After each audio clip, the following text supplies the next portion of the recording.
আজকের ক্লাসে আমরা আলোচনা করব স্যালারি শিট 2 নিয়ে। স্যালারি শিট 1 আমরা সবাই বুঝতে পেরেছি।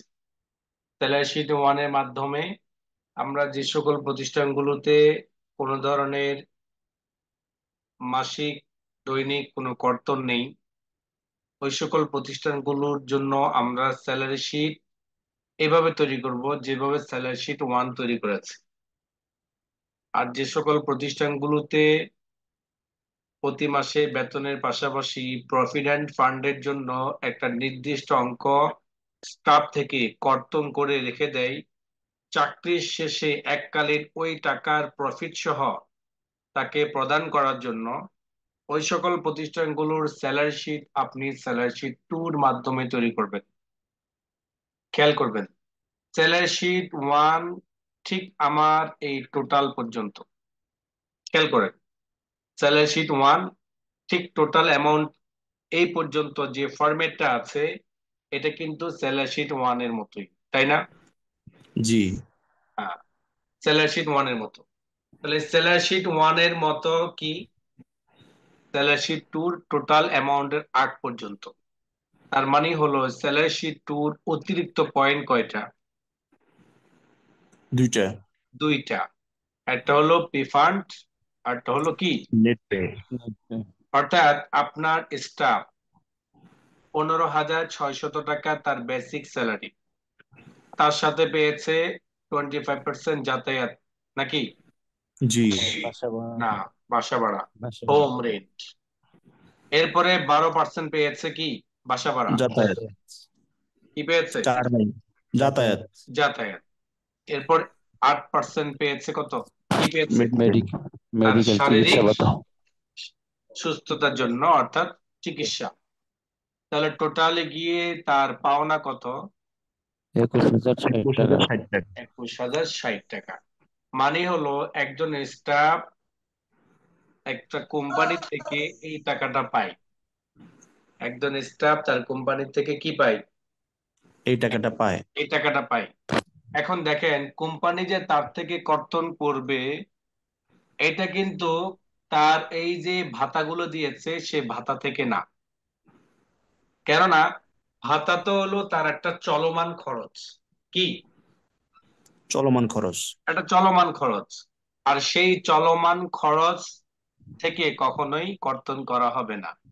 কিন্তু তার বেসিক যেটা, সেই বেসিক থেকে তার প্রভিডেন্ট ফান্ডের জন্য কোম্পানি প্রতি মাসে মাসে কর্তন করবে।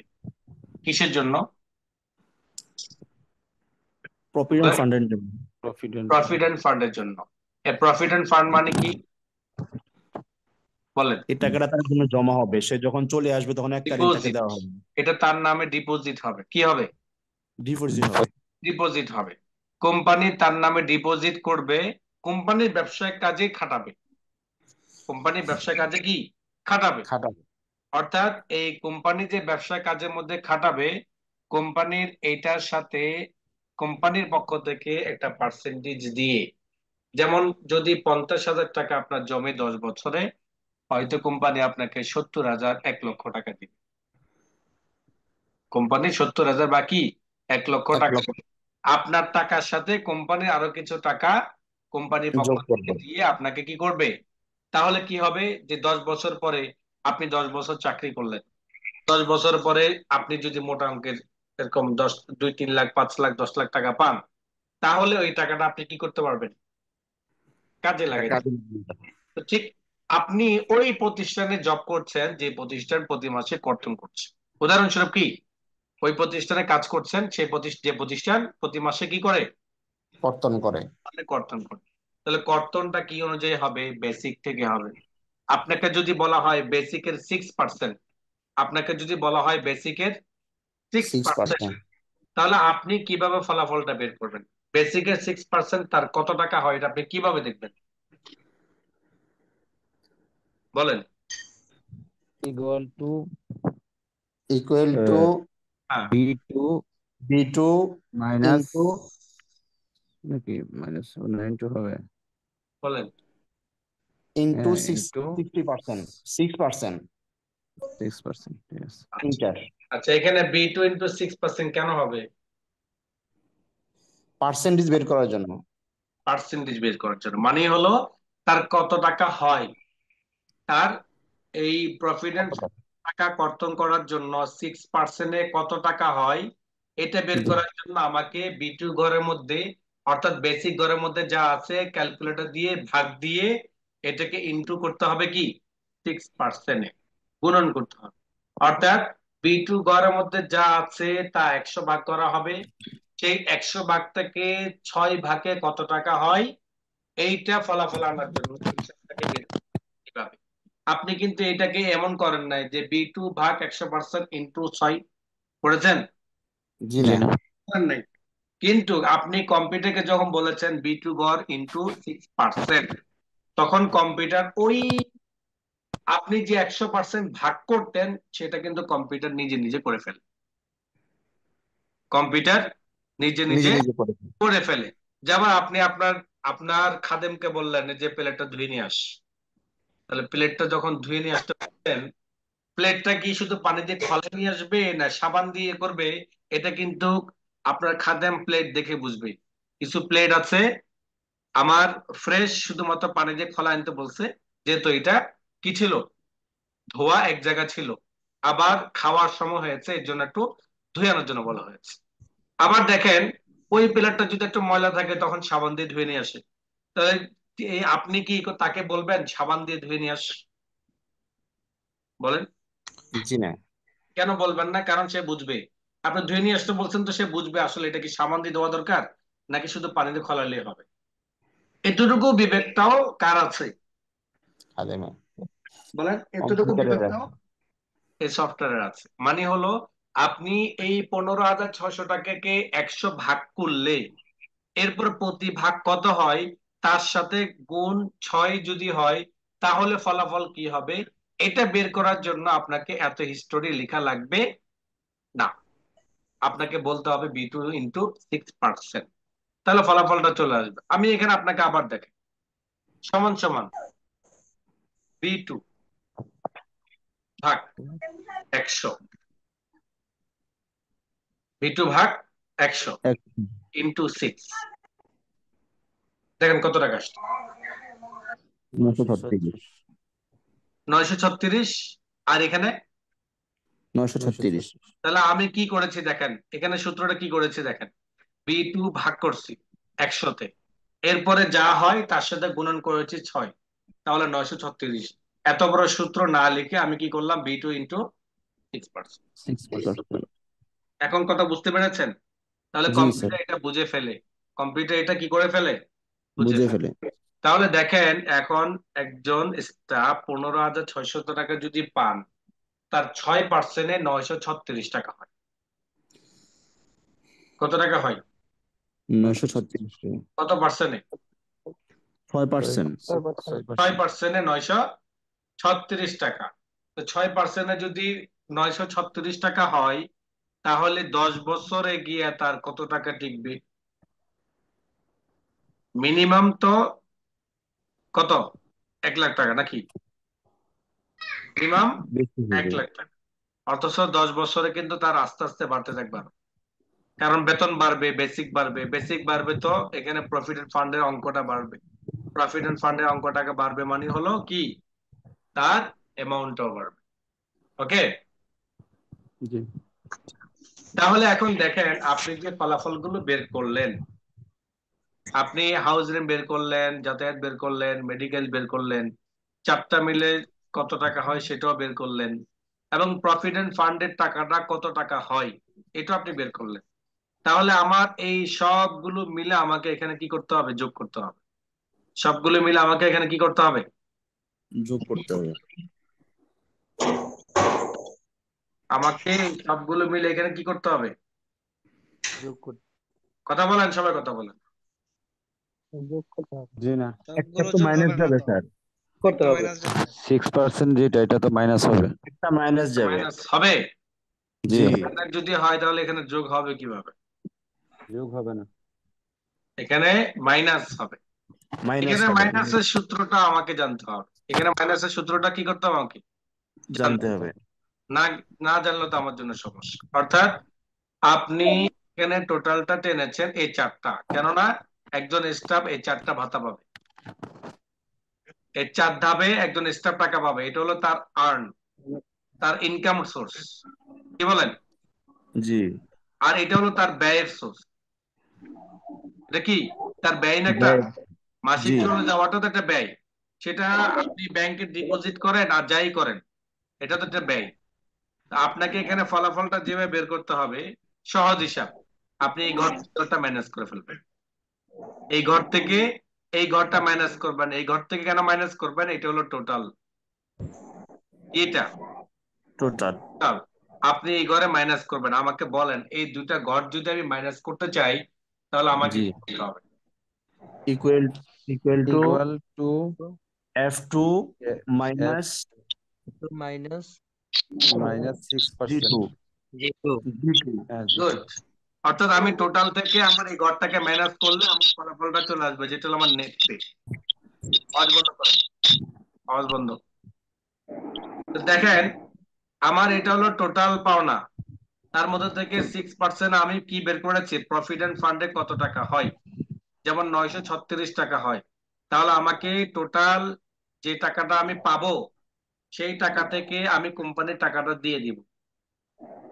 কোম্পানি আমাকে কখনোই তার আমার যে পাওনাটা আছে সেটা দিয়ে তারপর কোম্পানিটা নিবে না।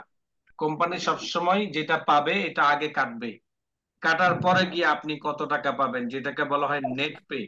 মানে হলো সর্বসাকুল্যে আপনি এখন কত টাকা পাচ্ছেন, খরচ দিয়ে আপনি এখন কত টাকা পাচ্ছেন, সেটা হবে কি net net net pay pay. তাহলে নেট পে আপনার কত হচ্ছে? 20,124। 20,124 24। টাকা। তার মানে হলো আকরামের এই মাসের স্যালারি কত? 20,124 টাকা। হিসাব পেয়েছেন? জি। জি। আকরামের মূলত এই মাসের স্যালারি হলো 21,060 টাকা। আকরামের মূলত 20 এই মাসের স্যালারি কত? 21,060। 20,124। এটার থেকে যেহেতু নয়শো জি। ছত্রিশ টাকা কোম্পানি আমার থেকে পাবে, এই কারণে 21,060 টাকা থেকে 936 টাকা কোম্পানিকে আমাকে দিয়ে দিতে হবে। কোম্পানি এসব ব্যাপারে কোনো খাতিল করে না। কোম্পানি এসব ব্যাপারে কি করে না, কোনো খাতির খাতিল করেন। করে না। খাতিল না করে আমাকে কি করে ফেলেছে, টাকাটা কেটে আমাকে বর্তমানে এই মাসে টাকা দিবে 20,124 টাকা। ক্লিয়ার? জি। কোনো ভেজাল আছে? জি ভেজাল না মনে স্যার। হচ্ছে আপনাদের কাছে? জি না। এইটা যদি আপনি পারেন, এই দুটা বোঝাটা সহজ, কেননা আমি বলেছি প্রত্যেকটা প্রজেক্টের পরবর্তী প্রজেক্ট বোঝার জন্য আগের প্রজেক্ট আপনাকে বুঝতে হবে। আপনি যদি স্যালারি শিট 1 বুঝে থাকেন, তাহলে মনে রাখেন এটা কিন্তু আপনার জন্য একদম পুরো পান্তা ভাত। কেননা আপনি এই পর্যন্ত কিন্তু কাজ শিখে ফেলেছেন। বোঝার বিষয় হলো প্রফিট কত টাকা বের, কত টাকা থাকে, সেটা কিভাবে বের হয়, এটা আপনি এগুলোর থেকে প্র্যাকটিস করেছেন, এগুলোর মতোই। এবার আসেন নেট পে। নেট পে এটা সহজ, কেননা আমি এক ঘর থেকে আরেক ঘরে মাইনাস করবো, ব্যাস শেষ। এক ঘর থেকে আরেক ঘরে কি করব, মাইনাস। মাইনাস করব। এইটা হলে আমার শেষ। এটা হলো আমার যে সকল শেষ। প্রতিষ্ঠানগুলো, যে সকল প্রতিষ্ঠানগুলো আমার থেকে টাকা কর্তন করবে, ওই সকল প্রতিষ্ঠানগুলোর ফরম্যাটটা হলো এটা। ক্লিয়ার? জি। এখন দেখেন, আমি সবগুলোকে একসাথে কি করব, ফলাফল বের করব। সবগুলোকে একসাথে সিলেক্ট করলাম, এবার ড্র্যাগ মাধ্যমে নিচের দিকে কি করব, ড্র্যাগ করব। তাহলে দেখেন প্রত্যেকের ফলাফলটা বের হয়ে গেছে। ওকে, জি। সবাই বুঝতে পেরেছেন? একজন বাদে সবাই বুঝতে পেরেছেন? বুঝছি স্যার। বুঝছি। আর যিনি বুঝছেন সেটা উনি বলতেছেন, কিন্তু আর কেউ বলছেন না, তার মানে কেউ বুঝেন নাই। আলহামদুলিল্লাহ। বুঝছি স্যার। এইটা যদি আপনি মনে করেন, এইটা যদি আপনি মনে করেন যে আপনি বুঝেছেন, কিন্তু সত্যিকার অর্থে আপনি বুঝেন নাই, এরপরও যদি আপনি বলেন যে বুঝেছেন, তাহলে কিন্তু সামনের প্রজেক্টে কিন্তু আপনি আটকে যাবেন। এমন করা যাবে না যে হুজুর কি বলেছে আমাকে, হুজুর আমাকে কোন একটা কথা বলছে, কিন্তু সেটা ভালোভাবে যদি আমি না বুঝে দৌড় মারি, রাস্তায় গিয়ে আমার মনে পড়বে যে হুজুর আমাকে কি জানি বললো। তখন আমাকে আবার ব্যাক করে আসতে হবে, হুজুর কি জানি বলছিলেন আমাকে। তাহলে আপনি যতটুকু রাস্তা দৌড়াইলেন সেটা আপনার লস। প্রথম না বুঝে যাওয়ার কারণে, প্রথমে না বুঝে যাওয়ার কারণে আপনি প্রথমে লজ্জিত ভাবে না বুঝে চলে গেলেন, এই কারণে দ্বিতীয়বার যে আসলেন এটা কিন্তু লজ্জিত, আর বড় লজ্জিত। এই লজ্জাটা কি আর বড় ধরনের। বেশি। আপনি যদি প্রজেক্ট ওয়ান না বুঝে যদি প্রজেক্ট ওয়ান এর কথা বলেন যে বুঝেছি, এবং প্রজেক্ট টু না বুঝে যদি বলেন যে বুঝেছি, তাহলে কিন্তু সামনের প্রজেক্টে কিন্তু আপনি আটকে যাবেন এবং লজ্জিত হবেন এবং আপনার কাছে ভালো লাগবে না। এর জন্য সবাই বলেন স্যালারি শিটটা কারা কারা বুঝেন নাই বলেন। বুঝছি। জি, আলহামদুলিল্লাহ স্যার। মাশাআল্লাহ।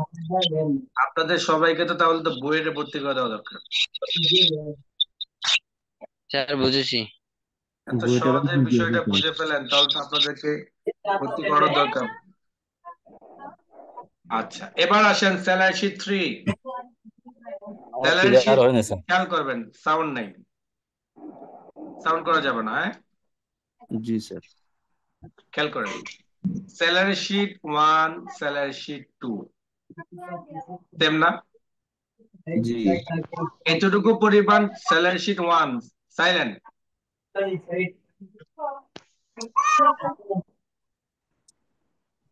খেয়াল করেন। যাদের সমস্যা আছে তারা মিউট করে রাখলেই হয় ভাই। আরিফুল ইসলাম ভাই খেয়াল করেন, এই পর্যন্ত কি স্যালারি শিট 2 তাই না? 1 1। আর এই পর্যন্ত হলো আমার স্যালারি শিট 2 তাই না? জি। কি বলেন? এ পর্যন্ত জি, কি আমার আরেকটা আছে স্যালারি শিট 2। 2। এবার আসেন স্যালারি শিট 3 তে যাই আমরা। কোথায় যাব? Salary sheet 3। স্যালারি শিট 3 যাব। স্যালারি শিট 3 এর মধ্যে হলো অনেক প্রতিষ্ঠান আছে, যে সকল প্রতিষ্ঠানগুলোতে ওভারটাইম আছে। কি আছে? ওভারটাইম। যেমন বিভাগ বোর্ড। যেমন কি? বেফাক বোর্ড। বিভাগ বোর্ডে যখন সিজন আসে তখন কিন্তু তাকে রাত জেগে কাজ করতে হয়। তা আপনি যাকে দিয়ে রাত জেগে কাজ করাবেন তাকে কি বিনিময় দিবেন না? তিনি হকদার না? জি। হকদার কিনা? অর্থাৎ জি। নির্দিষ্ট টাইম হলো 8 ঘন্টা। এই 8 ঘন্টার পরে যে সকল টাইম গুলোতে আপনি কাজ করাবেন, যদি প্রকৃত শ্রমিকের হক আদায় করেন তাহলে আপনি এটা দিতে বাধ্য। যদি রাষ্ট্রীয় আইন মেনে চলেন তাও আপনি দিতে বাধ্য। আর যদি ব্যক্তিগত আইনকে মেনে চলেন তাহলে কিন্তু আপনি দিতে বাধ্য না। কথা বুঝেননি? ধর্মীয় দিক দিক যদি আপনি বলেন তাহলে তো আপনি দিতে বাধ্য, কারণ আপনার ভিতরে আল্লাহ ভয় আছে তাই না? জি। কিন্তু আপনি যদি রাষ্ট্রীয় আইন মানতে চান তখন কিন্তু আপনি দিতে বাধ্য। তখন কি আপনি দিতে বাধ্য। বাধ্য। কিন্তু আপনি যখন বলবেন যে না, আমার প্রতিষ্ঠান আমি যে আইনটা বলবো সেটাই হবে, তাহলে কিন্তু আপনি দিতে বাধ্য। কারণ আপনার প্রতিষ্ঠান, আপনি চাইলে একটা মানুষের ঘাড়ে পাড়া দিয়ে উঠতে পারেন, আবার আপনি চাইলে মানবতাও কি করতে পারেন, দেখাইতে পারেন। এই ওভারটাইমের ক্ষেত্রে কোনো মানবতা নাই। ওভারটাইমের মধ্যে কি নাই? মানবতা নাই। কারণ এটা তার ন্যায্য পাওনা। এটা আপনি মানবতা কি দেখাবেন? মানবতা তো বলবেন না, এটা 50 টাকার জায়গায় আপনি 60 টাকা দিলেন, 70 টাকা দিলেন, তার কাজের পরিশ্রমের কারণে অতিরিক্ত রাত জেগে কাজ করে একটা রাত ঘুমালে তার শরীরের জন্য অনেক উপকার। সেই উপকার থেকে আপনার কাজটাকে আপনি হাসিল করে নিয়েছেন। তাহলে সেই ক্ষেত্রে আপনি যদি তার ফ্যাসিলিটি দেন, এক্সট্রা কিছু ফ্যাসিলিটি দেন, তাহলে তার প্রতি আপনি কি করলেন? মানবতা দেখালেন। আমি আমার প্রতিষ্ঠানের কথা বলি, আমি যে প্রতিষ্ঠানে দীর্ঘ 10 বছর জব করে আসছি, ফার্স্ট টাইম মানে আমি যখন ওই প্রতিষ্ঠানে ঢুকি, জয়েন করি, ওই প্রতিষ্ঠানে তখন নিয়ম ছিল আমাদের রাত 10টা ওভার হলে রাত্রে খাবার। রাত 10টা ওভার হলে কি? রাত্রে রাত্রে খাবার। খাবার। অর্থাৎ রাত্রে খাবারটা রাত 10টা পরে যদি হতো, রাত্রে খাবারটা তার জন্য কি ছিল? বরাদ্দ ছিল। আবার সন্ধ্যা 7টার পরে যদি হয়ে যেত তখন তার জন্য 60 টাকা খাবার বরাদ্দ ছিল। আবার এই ওভারটাইম 7টার পরে থেকে যে ওভারটাইমটা হতো, সে ওভারটাইম বেসিকের 110% দিত। কত পার্সেন্ট? 110। বেসিকের 110%। বেসিক যদি 15,600 টাকা হয়, এটাকে যদি ভাগ করলে প্রতি ঘন্টা যদি 50 টাকা হয়, তাহলে তার পাওনা ছিল কত বলেন? 1500। বলেন। 50 টাকা যদি তার ঘন্টা পাওনা থাকে, তাহলে 110%, তাহলে আপনি হিসাব করে দেখেন কত টাকা হয়। 550। বুঝতে পারছেন? বিষয় হলো, এটা হলো মানবতা। এটা কি মানবতা? মানে আপনি কাজ করাবেন, ঘন্টা হিসেবে বেতন দিচ্ছেন, ঘন্টা হিসেবে বেতন দিচ্ছেন। এটার পাশাপাশি আপনি তার শরীরটাকে সতেজ রাখার জন্য, শরীরটাকে চাঙ্গা রাখার জন্য যে সকল খাবার আছে, যে সকল ব্যবস্থাপনা আছে, এগুলো যদি আপনি দেন, তখন কি হবে? এটাকে মানবতা বলা হবে। কিন্তু আপনি ঘন্টা হিসেবে তাকে যে টাকাটা দিবেন, সেটা কিন্তু তার ন্যায্য পাওনা, পাওনা কিনা? জি। যারা মালিক পক্ষ যারা আছেন, তারা হয়তো আমাকে বলবেন যে গালাগালি করবেন, আর শ্রমিক যারা বলবেন যে ভালো হয়েছে, তাই না? সাধারণত এটাই হয়। মানে কারো পক্ষ যখন যায়, তখন তার কাছে ভালো লাগে, বিপক্ষে গেলে তখন খারাপ। বাস্তব অভিজ্ঞতা হলো এটা, যে 15 ঘন্টা যিনি ওভারটাইম করেছেন, 15 ঘন্টা যিনি ওভারটাইম করেছেন, হিসাব করে দেখবেন যে তার 15 ঘন্টার মধ্যে কমপক্ষে 1,000, 1,200, 1,500 টাকা আসে। আপনার জন্য কিছু না হলেও তার জন্য কিন্তু এটা অনেক। যার বেতন 15,000 টাকা, তার জন্য কিন্তু 1,500 টাকা কিন্তু অনেক। কারণ আমি চাকরি করেছি, তো আমার জানা আছে। 15,000 টাকার মধ্যে যার 1,500 টাকা আসে, তার জন্য অনেক। কেননা দেখা গেছে 1,500 টাকা তার যাতায়াত খরচ উঠে যায়, একটু কষ্ট করে হলেও কি হয়ে যায়, যাতায়াত খরচটা উঠে যায়। এখানে যে বিষয়টা আপনাকে বোঝাতে চাইলাম, সেটা হলো, আপনি যে ওভারটাইম করেছেন, সেই ন্যায্যটা আপনি তার স্টাফকে দিতে চান। তাহলে এই স্টাফকে যে আপনি দিবেন, তাহলে এই বেতনের সাথে আপনি দিতে চাচ্ছেন, তাহলে আপনি এই শীটটা কিভাবে তৈরি করবেন? এখন হয়তো আপনার কাছে প্রশ্ন আসবে, হয়তো আপনার কাছে কি আসবে, প্রশ্ন আসবে যে এই 15 ঘন্টা কোত্থেকে আসলো, এই হিসাবটা পাবো কোথায়, তাই না? জি স্যার। এইটা আপনি হাজিরা খাতা থেকে নেবেন। কোত্থেকে নেবেন? হাজিরা খাতা। হাজিরা খাতা থেকে নেবেন। আপনি যখন হাজিরা খাতাতে যাবেন, তখন ওখান থেকেই আপনি কি করবেন? আগমন প্রস্থান দেখতে হবে। হ্যাঁ, আগমন প্রস্থান দেখে মাইনাস করলে বের হয়ে যাবে তার ঘন্টা। আগমন প্রস্থান দেখলে মাইনাস করলে কি হয়ে যাবে? তার ঘন্টা বের হয়ে যাবে। ঘন্টা বের হয়ে যাবে। বুঝতে পেরেছেন তো? জি। আচ্ছা, তাহলে সেখান থেকে আপনি যখন মাস শেষে তার টোটাল ঘন্টায় কয় ঘন্টা হয়েছে, সেটার শীট তো আলাদা আছেই। সেটা শীটের সাথে তো এক্সেল শীট, স্যালারি শীটে কোনো সম্পর্ক নাই। নাই। স্যালারি শীটে মূলত হলো তার পাওনা কত, সেই পাওনাটা কি হিসাবে তার একটা ক্লু, তার একটা কি ক্লু Clue। ধরায় দেওয়া। যেমন তার 15 ঘন্টা যদি কোম্পানি যাচাই করতে যায়, তখন গিয়ে স্যালারি শিটের যে, তখন গিয়ে হাজিরা শিটটা দেখবে। হাজিরা শিটে গিয়ে দেখবে তারা সত্যিকার তার 15 ঘন্টা আছে কিনা। তো এটা এটা দেখারও লোক আছে আলাদা। এই যে চেকটা করে না, আপনি তো অপারেটর, আপনি কি কম্পিউটার অপারেটর। অপারেটর, অ্যাকাউন্টে কম্পিউটার অপারেটর।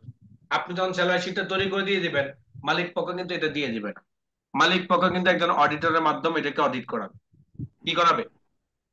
অডিট করাবে। সত্যিকার অর্থে তার 15 ঘন্টা আছে কিনা, সত্যিকার অর্থে তার প্রতি ঘন্টা 75 করে পড়ে কিনা, সত্যিকার অর্থে তার এই পাওনাটা সে আছে কিনা, এগুলা একজন কে, এগুলা কে কে দেখে? অডিটর দেখে। হ্যাঁ। তো এখন দেখেন, আপনি 15 ঘন্টাটা কোথায় পেয়েছেন? হাজিরা খাতায়। হাজিরা খাতায়। কোথায় পেয়েছেন? হাজিরা খাতায়। হাজিরা খাতা পেয়েছেন।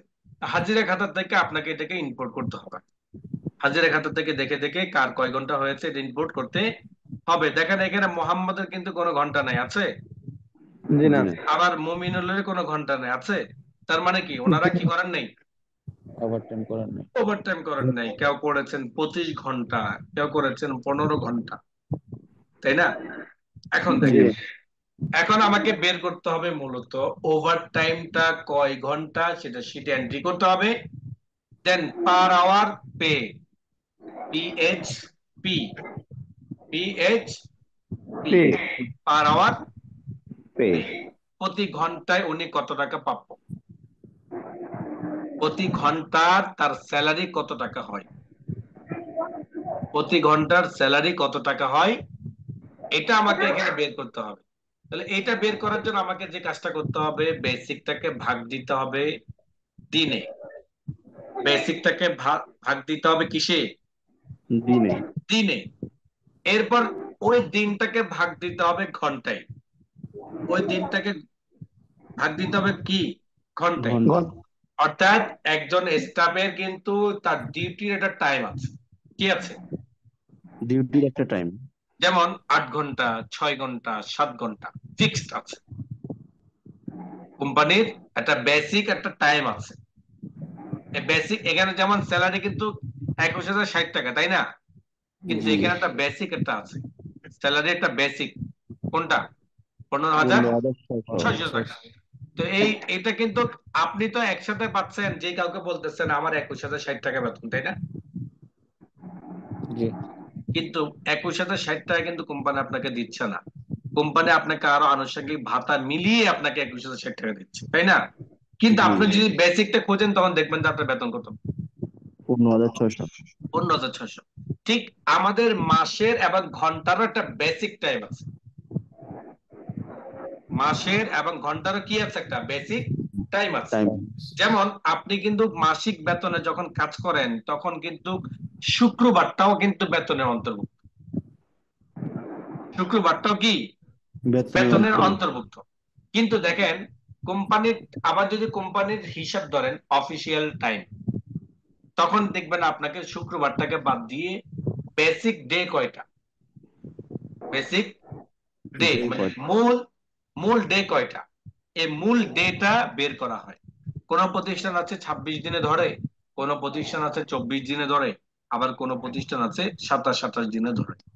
আপনার প্রতিষ্ঠান কত দিনে ধরে সেটা কিন্তু আপনি যখন কাজ করবেন আপনি কিন্তু এই তথ্যটা জানবেন, তাই না? জি আচ্ছা, তাহলে কোম্পানি যদি আপনাকে বলে যে আমার স্টাফের আকরামের ডেইলি বেতন কত টাকা, আপনাকে যদি বের করতে বলে তাহলে আপনি কিভাবে বের করবেন বলেন? বেসিককে প্রথমে ভাগ দিতে হবে দিনে, সমান তারপরে সমান ঘন্টা বি টু যেমন জি যেমন B2 ভাগ ভাগ ভাগ 30 26 26, 26 24, 27, 28, 30। আপনি যেভাবে আপনার প্রতিষ্ঠান এই ইয়েটা বের করে, বেসিকের যে ডেটা আছে সেই ডেটা বের করে এটা আপনাকে বলে দিবে। তবে নর্মালি বেশিরভাগ প্রতিষ্ঠানগুলো 26 দিনে হয়, কারণ 4টা শুক্রবারকে ম্যানেজ করে, কোন কোন সময় 5টা শুক্রবার আসে, তাই না? তো জি বেশিরভাগ এভারেজে অনেক প্রতিষ্ঠান আছে 26 হিসাব করে। তাহলে আপনি যদি 26 দিয়ে হিসাব করেন তাহলে আপনার প্রতিদিন স্যালারি কত আসে, 600 টাকা 600 টাকা। তাহলে যদি আপনি তার থেকে বেতন মাইনাস করতে চান যে এই মাসে সে 5 দিন আসে নাই, তাহলে আপনি প্রতিদিনের বেতন বের করতে হবে আপনাকে, কি জি বলেন? প্রতিদিনের বেতন কত টাকা হয় এটা বের করার জন্য কি করতে হবে, খুব সাধারণ বিষয়, বেসিকটাকে ভাগ দিবেন কত দিনের হিসাব ধরে তারা, 26, 28, 30 কত দিনে ধরে, যে কয়দিনে ধরে ওই কয় দিনটাকে আপনি লিখে দিবেন, বেসিক ভাগ এতদিন, তাই না? জি বুঝে আসছে? জি স্যার বুঝে আসে না কার, কার বুঝে আসে না বলেন আমাকে? বুঝে আসছি। যে ঘুমায়, যে ঘুমায় তার বুঝে আসে নাই, তাই না? জি এখন দেখেন, আপনাকে যদি দিনটাকে বের করতে হয় তাহলে বের করতে হবে এভাবে, আর যদি ঘন্টা বের করতে হয় তাহলে দিনের পরে গিয়ে আবার ভাগ দিতে হবে বেসিক ঘন্টা ঘন্টা কয় ঘন্টা, কোম্পানির বেসিক টাইম কয় ঘন্টা, এটা আপনাকে বের করতে হবে, 6 ঘন্টা না 7 ঘন্টা না 8 ঘন্টা। উদাহরণস্বরূপ আমি 8 ঘন্টা দিলাম, বেশিরভাগ প্রতিষ্ঠানগুলো 8 ঘন্টা দিয়ে ঠিক। তাহলে আমি দিলাম 8। তাহলে তার কি বের হলো ঘন্টা বলেন? সে কত টাকা? প্রতি ঘন্টা প্রথমে ঘন্টায় কত বের টাকা করলো পাবে? দিন, এক্সেল প্রথমে বের করলো কি দিন, দিন। আবার ওই দিনটাকে ভাগ দিল 8 ঘন্টায়। তাহলে প্রতি ঘন্টায় তার বেতন পড়ে কত 75 কত? টাকা। বলেন? কত? 75 টাকা। আচ্ছা, যদি বলেন যে তার প্রতি মিনিটের ইনকাম কত, তাহলে আপনি ভাগ দিবেন 60। তার প্রতি মিনিট 100 টাকা, কোম্পানির থেকে প্রতি মিনিট 100 টাকা ইনকাম করে। এখন এই লোকটা যদি 1 ঘন্টা ঘুরে ঘাড়ে কাজ না করে, তাহলে কোম্পানি কত টাকা লস হলো বলেন? 75 টাকা। 75 টাকা।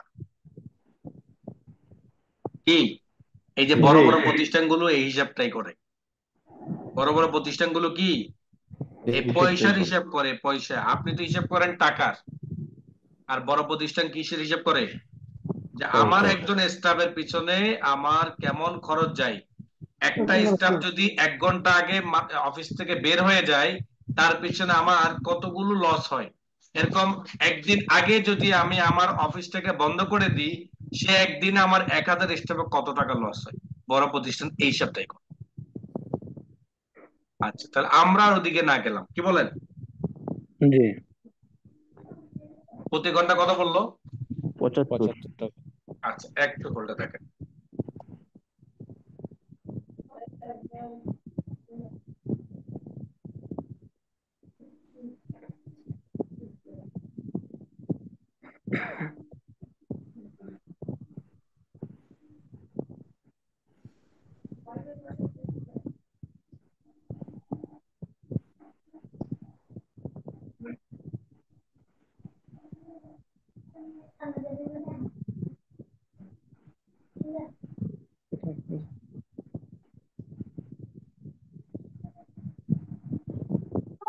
আচ্ছা, এখন দেখেন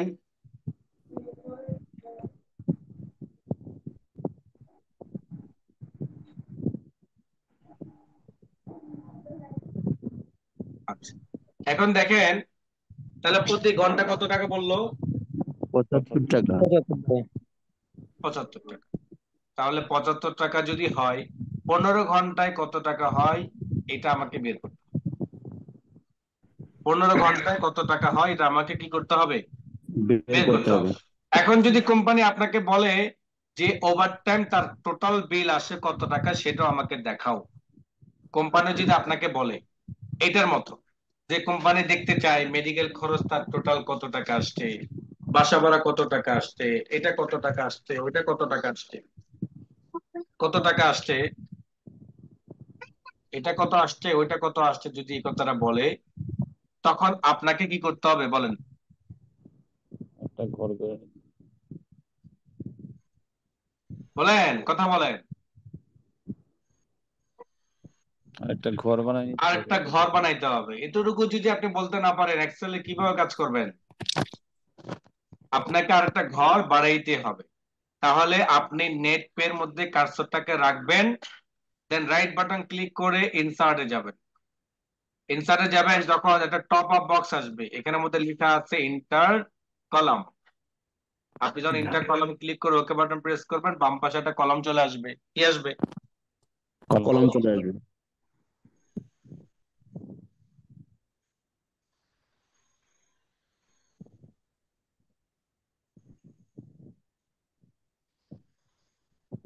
এই কলামের মধ্যে আপনি লেখেন, কি লিখবেন বলেন? ওভারটাইম বিল। আবার টানবে।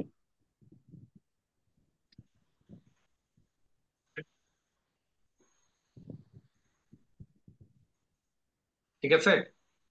জি। এখন দেখেন তাহলে আপনি বের করতে পারবেন, বলেন কিভাবে বের করবেন? H equal to H2 equal H2 H2 into into 75. I I2 good. 75 যদি এখানে দেন হবে? জি না I2 Sorry কারণ sir, 70, I2. I2. আপনাকে সবসময় এক্সেলে মনে রাখতে হবে ঘর। কি? H2 I2. জি। হ্যাঁ। তাহলে কত টাকা হলো? 1125 টাকা, টাকা। তাই না? জি। তো এইভাবে যদি এখন 1125 টাকা আপনার আসছে, আপনি যদি এখন নেট পে বের করতে চান তাহলে টোটালটাকে থেকে মাইনাস করবেন কি? Profit fund, profit fund. তার সাথে প্লাস করবেন কোনটা? ওটি বিল। ওটিপি। তাহলে আপনি এখন দেখেন সমান সমান টাইপ করলেন, ওকে, দেন জি F2 মাইনাস G2, তাই না, জি। Plus J2। Z2, মানে হলো F2 থেকে মাইনাস যাবে কি? B2, G2। G2 G2 minus যাওয়ার পরে যে টাকাটা থাকবে তার সাথে প্লাস করা হবে কোনটা? J2 কে। J2 J2। Inter button press করেন, কত টাকা হয় দেখেন।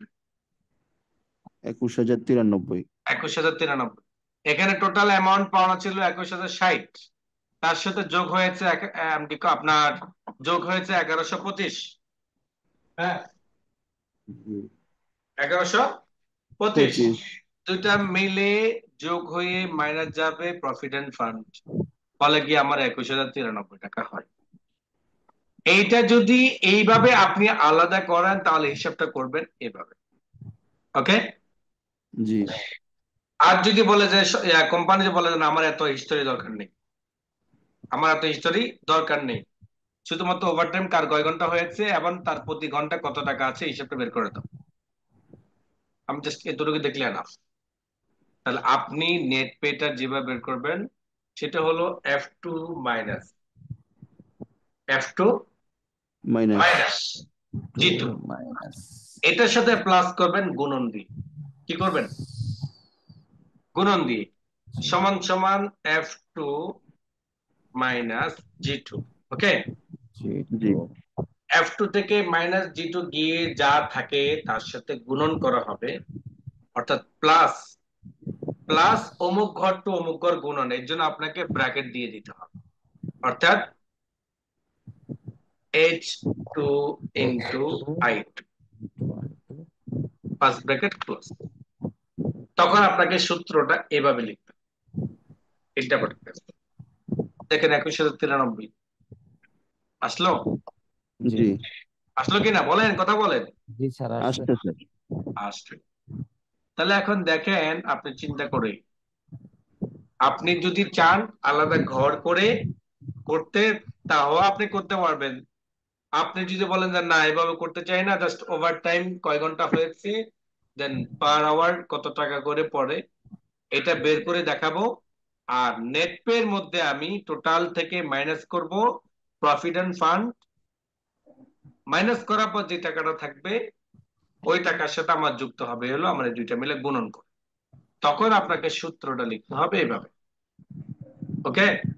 জি জি এখন দেখেন আমি প্রথমে বলেছি স্যালারি শিট 1 যারা বুঝেছেন দ্বিতীয় নাম্বারটা বুঝেছেন, তাই না? জি স্যার। স্যালারি শিট 2 নাম্বার যারা বুঝেছেন তারা কিন্তু এটাও বুঝেছেন, কারণ হলো এটার ওভারটাইম রেট। কঠিন কিছুই নাই, জাস্ট এক দুইবার প্র্যাকটিস করতে হবে বুঝে। এরপর আপনাকে এডিট করতে হবে নিজে নিজে। পরিবর্তন 2 4 5 বার যখন করবেন তখন দেখবেন যে আপনি গণিতে এক্সপার্ট হলেন। কেননা টিচার আপনাকে দেখাবে 2 + 2 = 4, কিন্তু আপনি আজীবন 2 + 2 = 4 এই প্রশ্ন আপনি আজীবন পাবেন না। আপনাকে 2 + 2 যে বোঝানো হয়েছে আপনাকে যে এটা এভাবে 4 হয়, তো আপনাকেও নিজস্ব ভাবে লিখতে হবে 4 + 1 = কত হয়, এটা আপনাকে লিখতে হবে। আপনি যখন 4 + 1 = 5 বের করতে পারবেন, এরকম 9 + 13 = কত টাকা হয় এটা বের করতে পারবেন, তখন আপনি গণিতের কাজগুলো করতে পারবেন, তাই তো? জি স্যার। তো এইটা হলো আমাদের স্যালারি শিট 3। যে সকল প্রতিষ্ঠানগুলো ওভারটাইমে বিল দেয়, প্রভিডেন্ট ফান্ডের টাকাটাও কাটে, এবং আপনার কোম্পানি বিভিন্ন ধরনের ভাতাগুলো দেয়, তাদের ক্ষেত্রে এই সিস্টেম, ওকে। এবার আসেন, এটা হলো স্যালারি শিট 2 3 এর আলোচনা। আগাবো? জি স্যার। সমস্যা নাই তো? জি না। জি না। আচ্ছা। এরপর আসেন ইলেকট্রিসিটি। ইলেকট্রিসিটির এখন কিন্তু আর এই সিস্টেম হয় না। ইলেকট্রিসিটি আর কি হয় না এখন এই সিস্টেমে হয় না। কিভাবে হয় বলো দেখো। কার্ড চলে এসেছে। এখন সব কার্ড তো বের হয়ে গেছে, প্রিপেড। হ্যাঁ, কিন্তু নিজস্ব সিস্টেমে হয়, নিজস্ব সফটওয়্যারে হয়। কারণ ভালো মানুষের দেশ তো বিভিন্ন ভাবে চুরি করে, এর জন্য গভর্নমেন্ট বিভিন্ন জায়গা থেকে আস্তে আস্তে সিস্টেমে চলে আসছে। কিসের মাধ্যমে? তাদের সফটওয়্যারের মাধ্যমে চলে আসছে। ফলে চাইলে মন মতো অনেক কিছু করা যায় না। একটা মিটার যখন ইনপুট করা হয় ওই আইডি নাম্বার দিয়ে, যেমন 1 নাম্বার থেকে শুরু হয়েছে, ওই মিটারে আপনি ক্লোজ করলেও আপনাকে কি করতে হবে? অফিসে গিয়ে কাগজপত্র জমা দিয়ে এটা ক্লোজ করতে। দুর্নীতি করা যাবে ম্যানুয়ালি ভাবে, কিন্তু সফটওয়্যারের মাধ্যমে আর দুর্নীতি করার কোনো সুযোগ নাই। এইটা আপনি কেন শিখবেন? দুইটা কারণে শিখবেন। একটা কারণ হলো এতদিন যাবৎ আমরা সূত্র প্রয়োগ করে আসছি একটা একটা করে। কয়টা করে? একটা একটা করে। যেমন এই ঘর থেকে এই ঘর হয়তো ভাগ না গুণ, এভাবে, তাই না? জি হয়তো বা আমরা এখানে শিখেছিলাম, দেখেন, যেমন এখানে আমরা যে সূত্রটা বের করেছি, কি সূত্রটা বের করেছি? যেমন F2 থেকে মাইনাস যাবে G2, তার সাথে গুণন হবে এইটা, তার ফলাফল কি হবে সেটা আমরা জানতে পেরেছি। কিন্তু এই ঘরের মধ্যে এমন এমন হলে এমন এমন, এমন এমন হইলে এমন এমন হবে, এরকম কোন সূত্র প্রয়োগ করার সিস্টেম আমরা কি করি নাই, শিখিনি। এখানে দেখেন সেটা আমরা শিখব। অর্থাৎ যেমন আপনার গভর্নমেন্টের মধ্যে নিয়ম আছে, যত কম বিল হবে তত ইউনিটের রেট কম হবে। গভর্নমেন্টের একটা কি আছে, নিয়ম। নিয়ম আছে। আগে বাসা বাড়িতে দেখেছেন পুরা বিল্ডিং এ একটা মিটার, আগে বাসা বাড়িতে দেখেছেন পুরা বিল্ডিং এ একটা মিটার। একটা মিটার। এখন প্রত্যেকটা ফ্ল্যাটে ফ্ল্যাটে মিটার। এখন প্রত্যেকটা কি ফ্ল্যাটে ফ্ল্যাট। ফ্ল্যাটে মিটার। কেন প্রত্যেকটা ফ্ল্যাটে ফ্ল্যাটে মিটার বলেন দেখি আমাকে, বলেন। দুইটা কারণে। কয়টা কারণ? দুইটা কারণ। একটা কারণ হলো একই মিটারের মধ্যে অনেক টাকা বিল আসার কারণে প্রত্যেক ইউনিট প্রতি রেটের দাম বেড়ে যায়। এটা হলো নাম্বার ওয়ান। নাম্বার টু, ওই যে কারেন্ট বিল যা আসছে, কারেন্ট বিল যা আসছে, বাড়িওয়ালাটাও যা আসছে, কারটা? বাড়িওয়ালা। বাড়িওয়ালা। বাড়িওয়ালাটা যা আসছে ওইটাও ভাড়াটিয়ার উপর দিয়ে। কার উপর দিয়ে? ভাড়াটের উপর দিয়ে। ভাড়াটিয়ার উপর দিয়ে। যেমন বাড়ি টোটাল বিল আসছে আমার 5,000 টাকা, তো 5,000 টাকাকে 5টা ফ্ল্যাটের মধ্যে ভাগ করে দিয়ে দিচ্ছি। আপনার 1,000 টাকা বিল আসছে, আপনার এত টাকা বিল আসছে, আর দেখা গেছে মাঝখান দিয়ে কি বাড়িওয়ালা ফ্রি, মাঝখান দিয়ে কি বাড়িওয়ালা বাড়িওয়ালা ফ্রি। ফ্রি। তো এই সকল কারণে ওই বাড়িওয়ালার সাথে ভাড়াটিয়াদের সাথে প্রায় ঝগড়া হতো। এত টাকা কেন বিল আসলো? আমার বাসাতে একটা ফ্যান মাত্র, আমি ফ্রিজে ব্যবহার করি না, তাহলে আমার এত টাকা কেন বিল আসলো? এটা নিয়ে প্রায় শোনা যেত। আপনারা শুনেছেন কিনা জানি না, আমার অনেক দেখা। কিন্তু ধীরে ধীরে আস্তে আস্তে কি হয়ে গেল, এই সকল ঝামেলাগুলোর থেকে বাঁচার জন্য ভালো মিটারওয়ালারা যারা ছিলেন তারাও কি করেছেন, বাড়িওয়ালা যারা ছিলেন তারা এরকম ফ্ল্যাটে ফ্ল্যাটে মিটার করে দিয়েছে। এবার আপনার ভাড়াটিয়া কি ফ্রিজ চালাবে না এসি চালাবে এটা তার ব্যাপার, বিল যা আসবে তার তাকে পে করতে হবে, তাই না? আপনি এইখানে যে ইয়েটা, সেটা হলো যে মিটারের নাম্বার অনুযায়ী তার বিল যত আসবে, সেই বিলের একটা লেভেল আছে। কি আছে? লেভেল আছে। লেভেল। যেমন লেভেল হলো এই 5 থেকে 10 বছরের বাচ্চাদের জন্য 50 টাকা ফি, এবং 10 বছর থেকে 15 বছর বাচ্চার জন্য 80 টাকা ফি, 15 বছর থেকে 25 বছর বাচ্চার হ্যাঁ। জন্য 120 টাকা। খেয়াল করেন, সবাই খেয়াল করেন, এরা বুঝতে পারছেন কিনা? জি স্যার। এরা তো বাইরে থেকে জি স্যার। খেয়াল করেন। তো এখন এই যে লেভেলটা বলা হয়েছে না, যে 5 থেকে 10 বছরের একটা বাচ্চার তার থেকে এক ধরনের ফি নেওয়া হবে, যত উপরের দিকে বয়স যাবে তত বেশি ফি নেওয়া হবে। এটা কেন? এটা কেন বলেন? বাচ্চাদের জন্য একটা কি সম্মানী দেওয়া হয়েছে, কিন্তু যত বড় হবে তার তত দাম থাকবে, তাই না? জি আপনার এই ক্ষেত্রেও কারেন্ট বিলের ক্ষেত্রেও কিছু নিয়ম আছে। উদাহরণস্বরূপ 4টা নিয়ম। উদাহরণস্বরূপ কি? চারটা নিয়ম। 4টা নিয়ম। এই কারেন্ট বিলের মাধ্যমে আপনি পানি বিলটাও তৈরি করতে পারবেন। কিসের বিল? পানির বিল। পানির বিল। পানি বিলটা এরকম, যত বেশি ব্যবহার করবেন তত বিল রেট বেশি। যেমন আপনাকে বলা হচ্ছে if unit less than equals 150, then per unit cost 1.75। অর্থাৎ 150 সমান সমান থাকার কারণে 150 সহ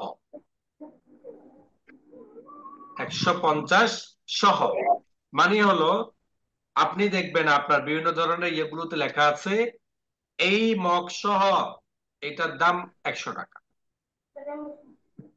মানে হলো মিষ্টির হাড়ি আছে, ওই মিষ্টির হাড়িটা হলো স্বর্ণের।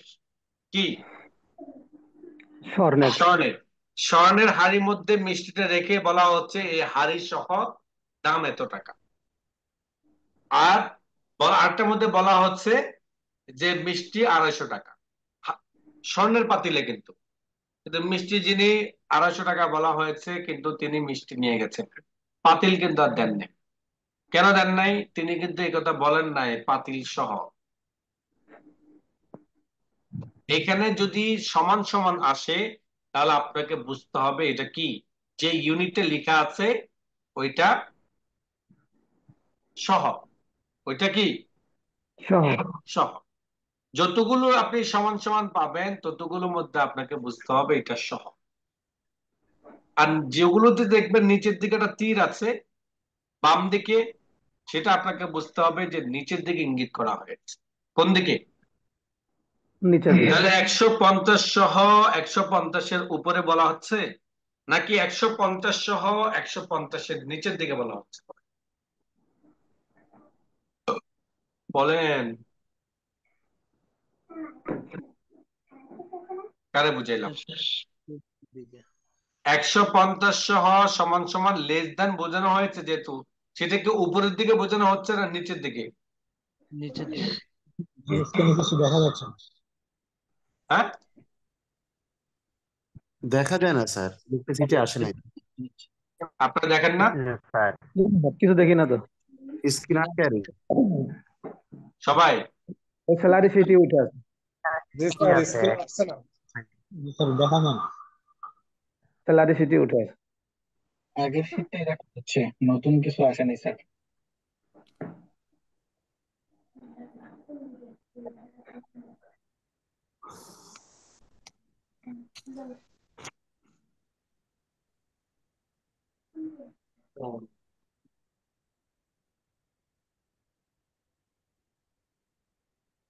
স্ক্রিন দেখা যায় না? জি না স্যার। স্যার স্যালারি সিটি নতুন উঠে আছে স্যার। নতুন স্ক্রিন দেখা যাচ্ছে, নতুন কিছু হ্যাঁ। স্যালারি শিট দেখা যাচ্ছে।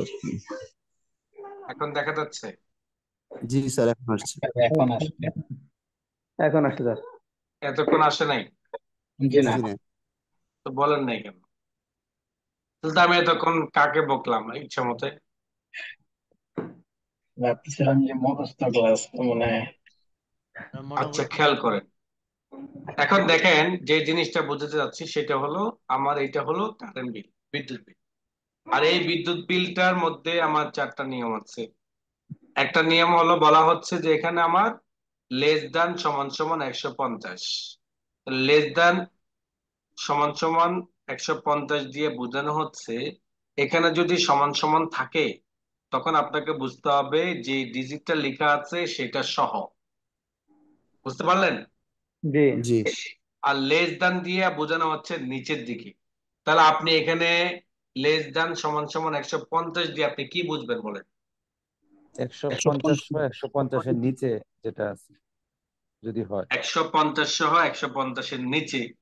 আবার এটা কি বুঝছেন বলেন? 300 সহ 300-র নিচে, আর এটা 500 সহ 500 সহ 500-র নিচে, তাহলে এটা কত বলেন? এটা উপরে, 500-র উপরে, 500 সহ 500-র উপরে, 500 সহ 500 সহ নাই এখানে, 500-র উপরে। 500-র উপরে হবে, এখানে সমান সমান নাই।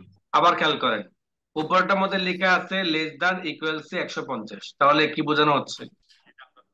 150 সহ নিচের দিকে, আর এখানে লেখা আছে লেস দ্যান ইকুয়াল টু 300, 300 সহ নিচে, 300 সহ 300-র নিচে, তার নিচে লেখা আছে লেস দ্যান ইকুয়াল টু 500, 500 সহ 500-র নিচে, 500 সহ 500-র নিচে, তার নিচে লেখা আছে গ্রেটার দ্যান 500।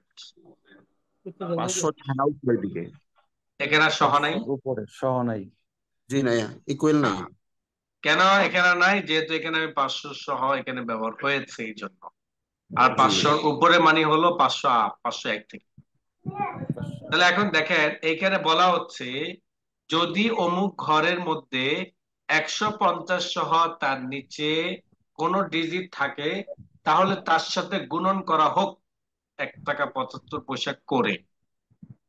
তাহলে সেটা যদি আমার 100 হয়, সেটা যদি আমার 10 হয়, সেটা যদি আমার 1 হয়, সেটা যদি আমার 149 হয়, 150 হয়, তাও রেট 1 টাকা। এটা 1 টাকা 75 পয়সা। এবার দ্বিতীয় শর্ত আমি এখানে একই ঘরের মধ্যে দ্বিতীয় শর্তটাও ব্যবহার করব। দ্বিতীয় শর্তের মধ্যে আমি লিখবো if equal C less than 300, যদি আমার অমুক ঘরের মধ্যে 300 সহ 300-এর নিচের দিকে থাকে, কত পর্যন্ত? 140, 180, 101, কত পর্যন্ত বলেন? 300 পর্যন্ত। 300 তো পর্যন্ত, 300-র নিচে সেটা কত পর্যন্ত? 1 পর্যন্ত, যেহেতু নিচের দিকে বলা হচ্ছে 300 সহ 300-র নিচে 150 পর্যন্ত। 150 পর্যন্ত। গুড। কারণ হলো আমি তো এখানে প্রথম একটা শর্ত ব্যবহার করেছি, এক্সেল এসে এক জায়গায় এখানে এসে কি আটকে যাবে। কি জন্য আটকে যাবে? এখানে একটা বর্ডার আছে, কারণ এর আগে একটা শর্ত আছে, এই কারণে।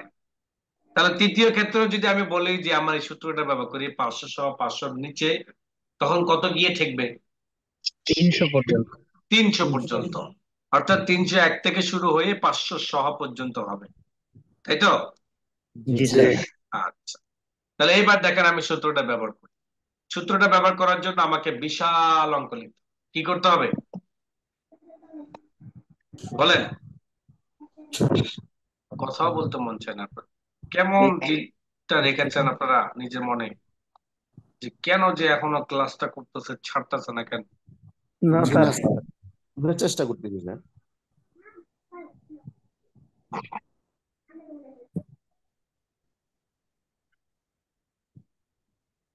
সূত্রটা আপনাদেরকে দিয়ে দিয়েছি, দেখেন।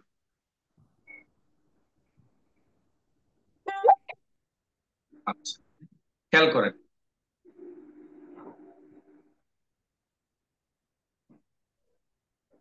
আপনি সূত্রটা কিভাবে লিখবেন?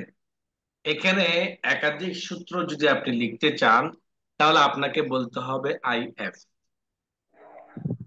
আই এফ, অর্থাৎ একটা ইফ। ইফ মিন যদি, ইফ অর্থাৎ যদি। মানে আপনি যদি বলেন না একটা, আপনি যদি কাউকে বলেন কোনো একাধিক নিয়ম বলেন তাকে, তাহলে তো আপনি অবশ্যই বলবেন এই যদি তাকে দেখোস তাহলে আমাকে নিয়ে আসবে, যদি না দেখোস তাহলে তার ঘরে যাবে, যদি না দেখোস তাহলে তার ঘরে যাবে। তার মানে যদি দিয়ে কি একাধিক নিয়ম বোঝার জন্য ব্যবহার করা হয়, তাই না? তাহলে আমি এখানে আপনাকে বুঝাতে চাচ্ছি, দেখেন যদি অমুক ঘরের নিচে এত হয় তাহলে তার সাথে গুণন করা হবে এত, তার সাথে গুণন করা হবে কি এত। যেমন আমি আপনাকে এখানে টাইপ করে দেখেন, খেয়াল করেন, সমান সমান। ওকে, জি তাহলে সমান সমান দিয়ে আমাকে লিখতে হবে প্রথমে আই এফ। সমান সমান দিয়ে লিখতে হবে কি আই এফ। এরপর আমাকে লিখতে হবে কোন ঘর, B three. C3 B three less than equal C 150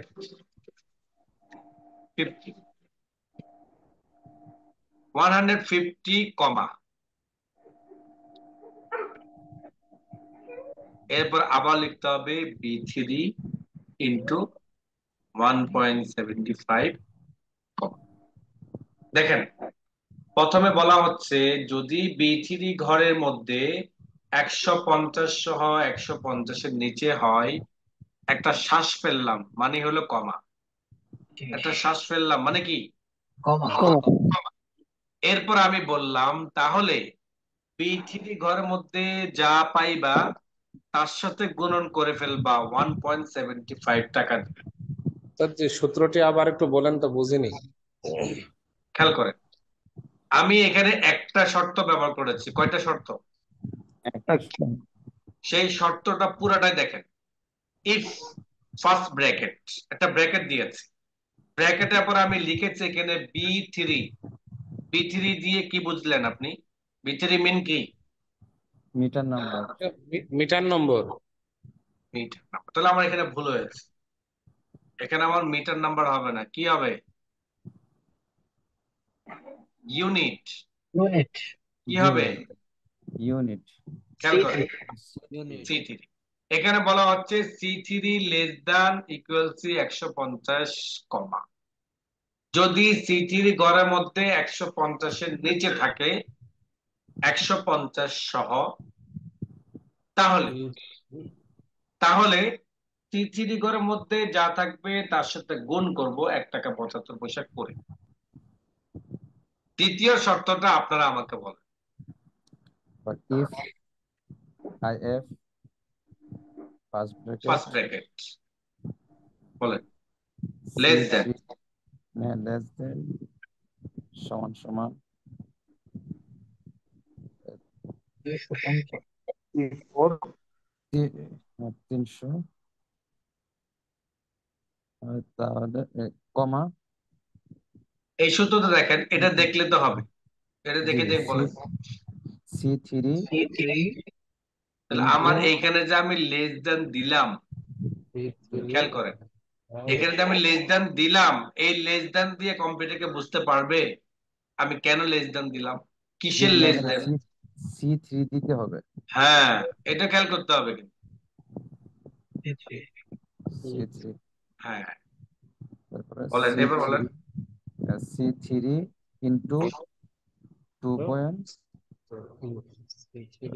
কত 5 দিলাম। 5 আচ্ছা কমা কমা।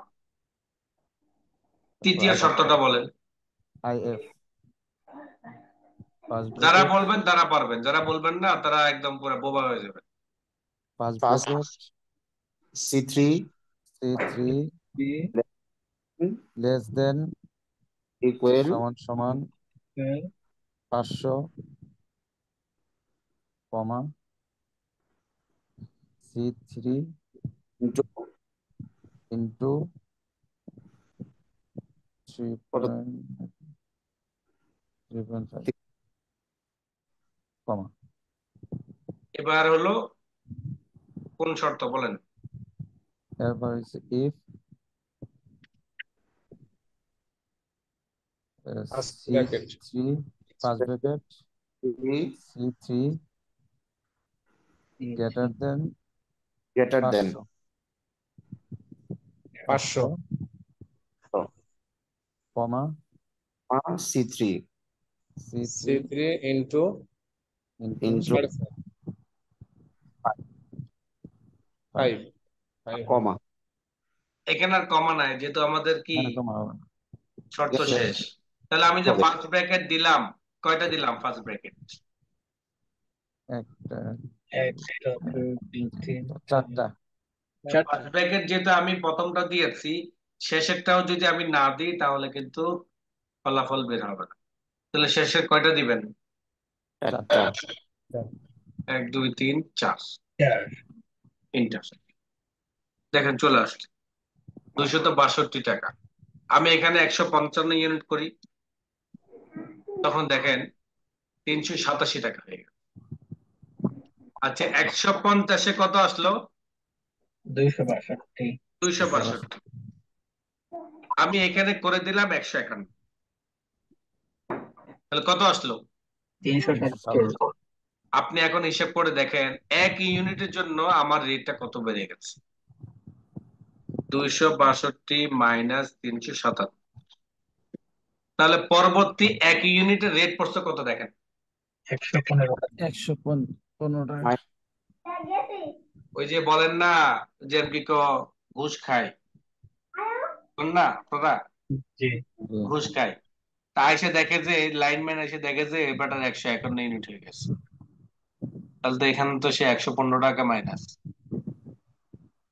151 ইউনিট হয়ে যাওয়াতে দেখতেছে যে 115 টাকা। তো যাইয়া বলতেছে বস আপনার তো 115 টাকা অতিরিক্ত দেওয়া লাগবে এক ইউনিট লেগে, দিয়ে দে 50 টাকা। 50 টাকা দেয়, এক ইউনিট মাইনাস করে 150 ইউনিট করে দেয়। কে উইন হলো? কে কে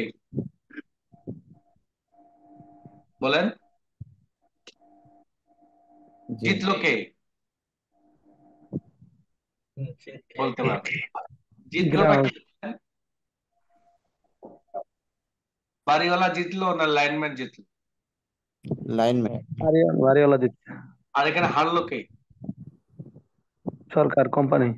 আহ, দুইজনে জিতলো, বাড়িওয়ালা জিতলো আর লাইনম্যানও জিতলো, কারণ লাইনম্যানে 50 টাকা পাইলো, বাড়িওয়ালা 115 টাকা থেকে 50 টাকা দিলে তার 65 টাকা তার সেভ হলো। মাঝখানে ইয়া ক্ষতি হলো কার? হ্যাঁ, বুঝতে পারছেন? মানে এই সূত্রগুলো, সূত্রের জি পয়েন্ট হলো এখানে এই যে ফাঁক ফোকর, একটা ফাঁকের মাধ্যমে কোটি টাকার গভর্নমেন্টের ফাঁকি দেওয়া যায়, কোটি টাকার গভর্নমেন্টের কি ফাঁকি দেওয়া যায়, এই একটা শর্ত হলো একটা একটা দিয়ে আপনাকে এক্সাম্পল দিলাম। 151 আর 150 তফাৎ আছে কোনো? 1 টাকা। কিন্তু 151 যদি দিয়ে দেয় তাহলে তার বিল আসতেছে 377, মাঝখান দিয়ে লস হচ্ছে কত? 115 টাকা। তো সে 151 না দিয়ে কি করলো? 150 দিল, কেননা এই মেয়েটা তো আছে 151 দিলে এটা তো আগামী আগামী মাসে এটা অ্যাভারেজ করা যাবে, করা যাবে কিনা? জি। কিন্তু সেখানে 150 করে দিল, ফলে রাজস্ব খাত থেকে 115 টাকা লস। আচ্ছা, তাহলে আমি একটা সূত্র বানাইলাম, আমি সূত্রটা কেটে দিব, এবার সূত্রটা আপনারা বলবেন, বলেন পুরা সূত্রটা আপনারা বলবেন, কেমন ট্যালেন্ট আপনারা দেখি। IF সমান সমান IF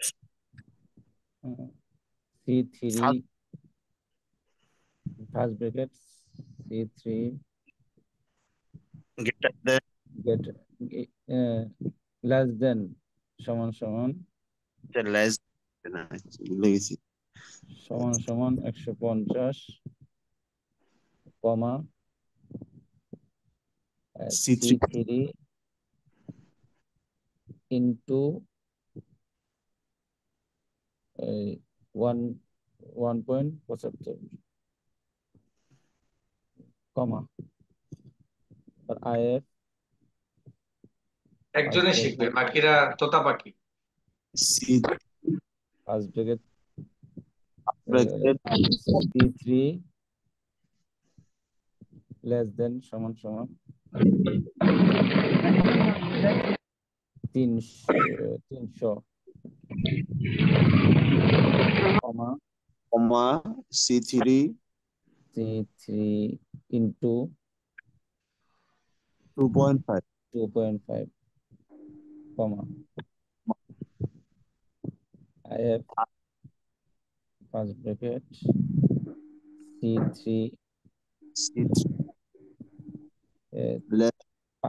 less than সমান 500 comma C3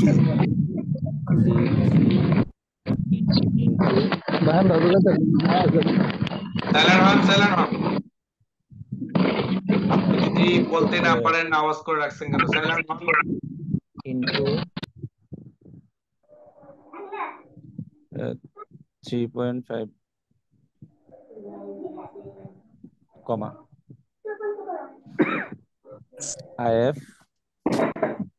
first bracket C3 C3 500 হ্যাঁ C3 greater than greater than 500 500 comma comma C3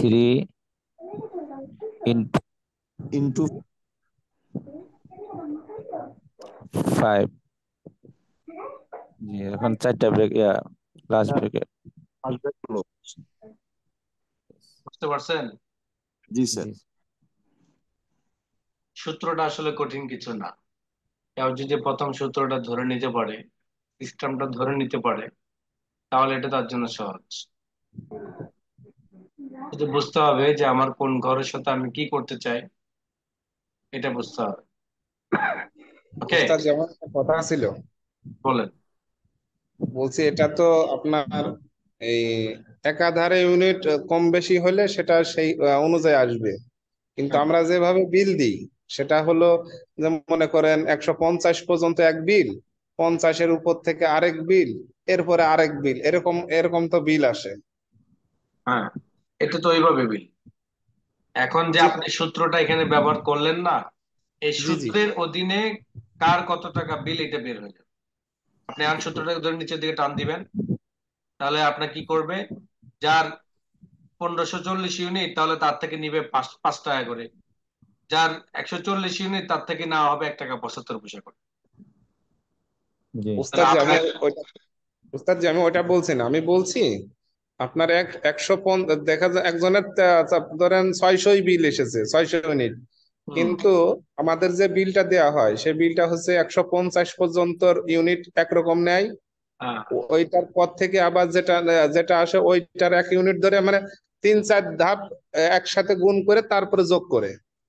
আচ্ছা আর আচ্ছা, এটা তো মানে এক আপনি বলতে এক ধাপ। চাচ্ছেন যে 1 থেকে 150 ইউনিটের লেভেলটা ঠিক রাখে, জি জি, লেভেল এরপরে ঠিক আছে। আবার আবার এর অতিরিক্ত যেটা আছে 300 মিনিট পর্যন্ত, সেটার জন্য আবার আলাদাভাবে টাকাটা কাউন্ট করে। জি জি জি এরপরে আবার যেটা হয় সেটা আবার আলাদা কাউন্ট করে, এরপরে গিয়ে গ্রাউন্ড টোটালটা টানা হয়, তাই তো? জি জি এটা এটা হলো এখন নতুন আপডেট। আর এইটা আমরা যেটা দেখিয়েছি এটা হলো অনেক পুরাতন। অনেক পুরাতন বলতে যখন এক্সেলে বিল করতো, যখন এক্সেলে বিলটা করা হতো। তাহলে আপনি দেখেন, এখন যদি আপনি বলেন যে আপনার যে সিস্টেমটা, আপনার সিস্টেমটা কি যেন বলেছেন আমাকে একটু বলেন, আমি টুকে রাখি। 150 পর্যন্ত একরকম বিল, থেকে 150, এরপরে এরপরে 150 থেকে 300 একরকম বিল, 150 থেকে 300, তারপর আবার 300 মানে 300 থেকে 500 পর্যন্ত একরকম বিল,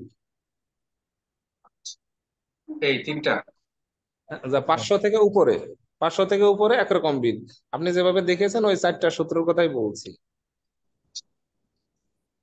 এখন দেখেন, আমরা যখন এক্সেলের কাজ দেখলাম তখন এটা ছিল সেই আদি স্টাইল। আপনাকে বলেছিলাম যে সিস্টেমটা আসার কারণে মানুষ এই ভিতরগতভাবে চুরি করতে পারে না। আগে যখন ম্যানুয়াল ছিল তখন চুরি করতো, প্রচুর পরিমাণ চুরি করতো, এবং বিদ্যুতের খাতটা খুবই লস প্রজেক্ট ছিল। ঘন ঘন আপনার ইয়ে হতো, কি বলে এটাকে, বিদ্যুৎ কি চলে যেত, লোডশেডিং হতো।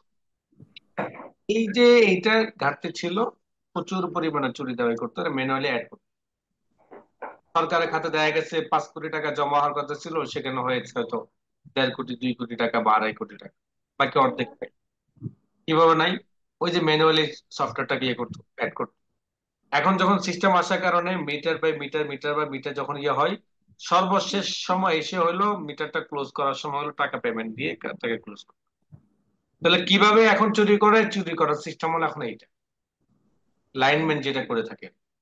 যেমন ওই যে যেভাবে আসছে এভাবে, এখন এই যে আগে সিস্টেমটা ছিল এভাবে, এখন আপনি যে সিস্টেমটা বলেছেন ওই সিস্টেমের মধ্যে তার মানে হলো যে 1 থেকে 150 এর পর্যন্ত হবে তখন তার জন্য এটা চলে আসবে, কারণ এখন প্রত্যেক ফ্ল্যাট প্রতি কি হয়েছে, মিটার। প্রত্যেক ফ্ল্যাট প্রতি কি হয়েছে, মিটার হয়েছে। যার কারণে যার কারণে এখানে একটা কি দিয়েছে, নিয়ম দিয়েছে যে আপনার যদি 500 আপা যান তাহলে সমস্যা নাই, প্রথমে এই লেভেল দিতে হবে এই পর্যন্ত, তারপর দ্বিতীয় লেভেল দিতে হবে এটা, তারপর তৃতীয় লেভেল, চতুর্থ লেভেল পর্যন্ত আছে, সর্বশেষ গিয়ে গ্রাউন্ড টোটালটা টানা সেট হবে। এই তো জি জি ঠিক আছে, সমস্যা নেই, এটা আমি ইয়ে করে রাখলাম, এটা একটা সূত্র তৈরি করতে হবে। ওকে, এটা একটা জি সূত্র বানাইতে হবে। বানানোর পরে কি সূত্রটা আমি আপনাদের কাছে দিব, আপনারা তখন ইয়ে করে, সময় লাগবে। হ্যাঁ, জি স্যার। জি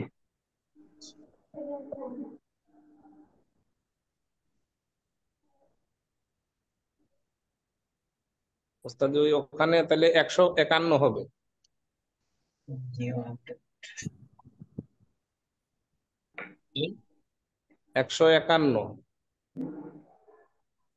কোথায়? ওই যে নতুন যেটা লিখলেন ওইটা তাহলে নিচে দ্বিতীয় ধাপেরটা। হ্যাঁ, এটা 151 টানবে। জি জি জি জি 151। আর তারপর নিচে 301 থেকে 301। 500। 501 থেকে উপরে। 501 জি ঠিক আছে, এই সূত্রটা বুঝতে পারলেন তো আপনারা? জি জি ওস্তাদ।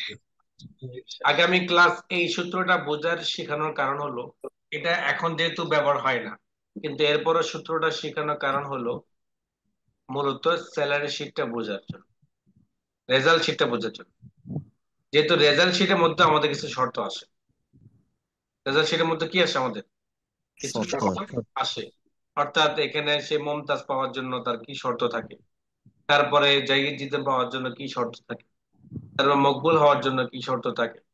একটা ঘরের মধ্যে একাধিক সূত্র প্রয়োগ করে সেই ঘরটা কোন ফলাফলের অধীনে, সেই ফলাফলটা আনার জন্য আমাকে যেমন একাধিক সূত্র প্রয়োগ করতে হয়, সেই একাধিক সূত্র প্রয়োগ করার পূর্বে আমি ইলেকট্রিসিটি বিলের মাধ্যমে সেটা আপনাকে বলি।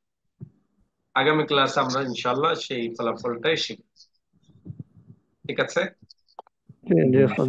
আমাদের এ পর্যন্ত কারো প্রশ্ন থাকলে আগামী ক্লাসে সবাই 10টার ভিতর উপস্থিত হয়ে যাবেন।